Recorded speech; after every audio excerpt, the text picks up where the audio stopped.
یو ملګري تپوس کړی دی، هغه وایي د چا چې ملا کې سک وي، مطلب لاندې ملا کې څه خلکو سک راشي، په اوږه کې سک راشي، مطلب درد غونډه کې لاس نشي خوځېدلی، سړی ملا نشي خوځېدلی، دا سک راشي.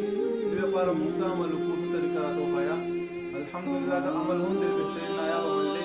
چا چې ملا کې څه قسم سک وي، یا کومې اندام خوږېږي، خپې خوږېږي، ملا خوږېږي، کوم ځای خوږېږي، دا آیتونه مبارک په سمو تېلو باندې ورو کار ته ووایه او دا عمل وکړه او بیا یې نه پس په مخکټ کې مالش کوه.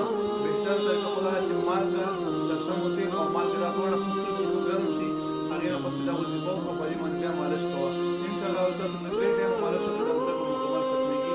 هغه عمل دا دی، یو دی د قرآن مجید آیا سلام قولا من رب الرحیم، دا آیت مبارک ویلي وي 11 یا 9 او بل آیت مبارک چې کوم دی وبالحق انزلناه وبالحق نزل وما ارسلناک الا مبشرا ونذیرا، 9 یا 11 دا هم ویلي او اول اخر دین بار مشرک ویلي. دا په دغه دینو دم کا او بیا په دې باندې مالش وکړه. ورځ کې په درې ټایمه وکړئ، انشاءالله تاسو درې ټایمه مالش وکړئ او درد به ختم شي.